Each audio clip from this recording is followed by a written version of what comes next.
Bien, hein. C'est quand même dommage que là, les prochains épisodes, ce sera pas la suite avec le championnat du monde. Il y aura, je pense, des petits épisodes de transition, etc. Mais là, pour le coup, les frérots, on a un épisode de zinzin. Qu'on se mette d'accord, on a un épisode de zinzin. Franchement, le combat, il avait des symboliques super fortes. Entre d'un côté, Roy, qui est l'enfant du pays de Galar, qui a toujours voulu défier Tarak, du moins l'affronter pour le battre et devenir lui-même le numéro 1 mondial, ou de Galar simplement, parce qu'ils ont une rivalité depuis qu'ils sont gosses, et que finalement il voit qu'un jeune débarque depuis le début de la saison et suit Tarak en le prenant pour son idole, et que finalement ce petit qui sous-estimait et prenait un petit peu de haut, il a une connexion spéciale avec ses Pokémon et il arrive à le battre sur son propre terrain. À bout d'un moment, tu te dis putain, mais ça y est, c'est moi. Il avait du seum, on voyait qu'il mettait des coups de poing dans les murs, il pouvait les briser. Le gars était trop chaud de base. Hein.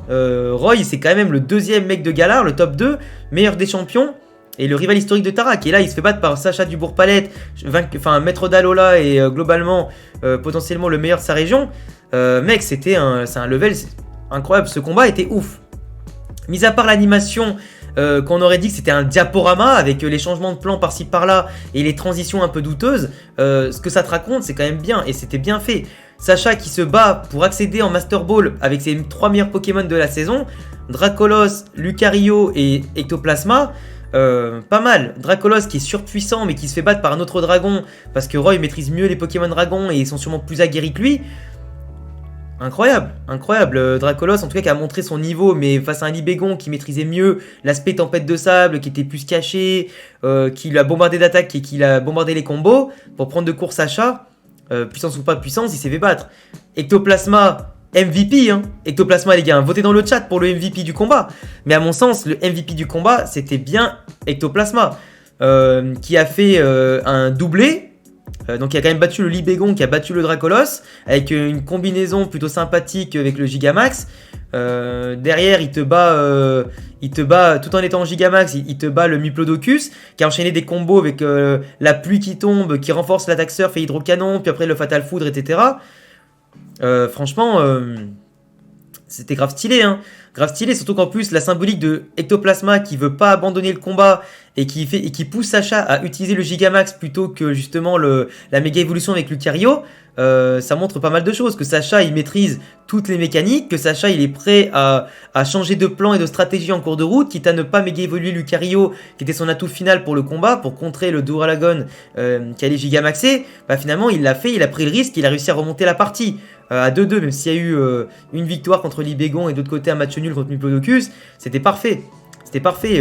Autant Ectoplasma que Dracolos que Lucario ont montré qu'ils assumaient leur statut et que surtout les trois étaient prêts à amener Sacha sur le trône mondial et à se battre contre les meilleurs.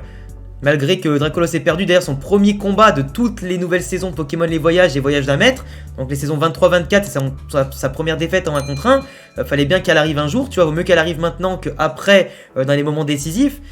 Mais c'est clair que ouais, du coup ça montre, je pense que Dracolos a une marge de progression, qu'Ectoplasma aussi, mais que le mec, même s'il a eu des débuts un peu timides, il se montre vraiment là comme un gros Pokémon, avec le Gigamax, qui offre quand même au passage une polyvalence tactique à Sacha impressionnante, avec les différentes attaques, les différentes puissances qu'il peut avoir, comme le coup aussi où il a absorbé la tempête de sable en la bouffant, c'est trop bien. C'est trop bien. Après le fait que Lucario il a eu du mal contre forcément le Dragon Gigamax, c'est normal, question de puissance, de type et tout ça, mais le fait que en difficulté il y a la connexion et la synergie qui se fait avec Lucario, qui n'a pas eu besoin de la méga évolution pour l'utiliser à son plein maximum, plein potentiel, le fait qu'on voit toutes les images de Lucario qui repense à tous ses amis, les Pokémon de Sacha, à Go, à Sacha, les moments d'entraînement, qui repense à Amphinobi qui l'a entraîné, tout ça. Incroyable, tu vois, ça a beaucoup de symbolique, c'est vraiment très bien fait, très bien raconté. Et après, l'espèce de giga aurasphère là qui devient un Genki-Dama à la Dragon Ball, avec les mains levées qui pense à tout le monde, c'est comme si tout le monde lui donnait de l'énergie, de la puissance, tu vois, en l'aidant à se concentrer avec la petite goutte d'eau qui tombe, comme quand il y avait Amphinobi qui utilisait ça, pour se calmer, pour vraiment connecter avec Sacha en plénitude, quoi. Franchement, c'était incroyable, hein, incroyable. Et le fait que ça traverse après l'attaque de Dragon, que ça traverse tout le monde et que ça tue justement, ça défonce le Dragon derrière, magnifique. Magnifique, la victoire méritée, Sacha qui arrive en top 8 et qui est du coup et avec Iris 7ème, avec Alain 6ème, Diantea 5ème, Peter 4ème, Pierre-Rochard 3ème, 2ème Cynthia et 1er Tarak, ça fait 8 personnes incroyables. 8 personnes incroyables et franchement, on n'a pas fini de bien manger les gars. Hein. On n'a pas fini de bien manger. Et j'ai hâte de voir le championnat du monde avec vous sur Twitch.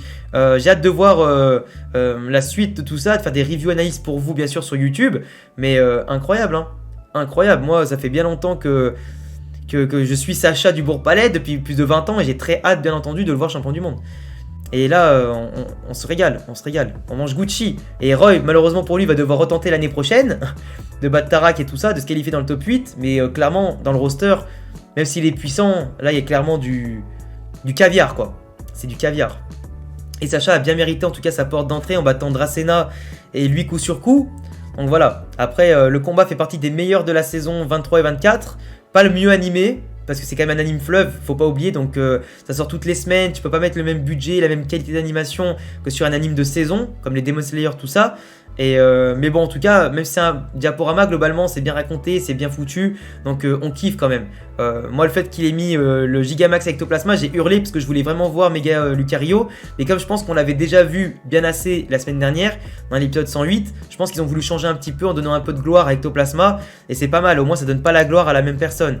Donc c'est pas mal. Mais bon, après c'est voilà. C'est comme ça. Oui, mais après XY, dans le chat, je vois que pour XY, vous dites que c'est un anime fleuve, comme tous les autres Pokémon, hein, parce que le problème c'est que XY n'avait pas le même studio d'animation, pas le même studio, pas la même qualité d'animateur d'animation, pas le même budget j'imagine. Et voilà, c'était pas du tout pareil. Pas la même direction artistique et forcément tu l'adaptes. Et là pour le coup, ils ont fait des choix malheureusement qui sont à mon sens pas forcément les bons.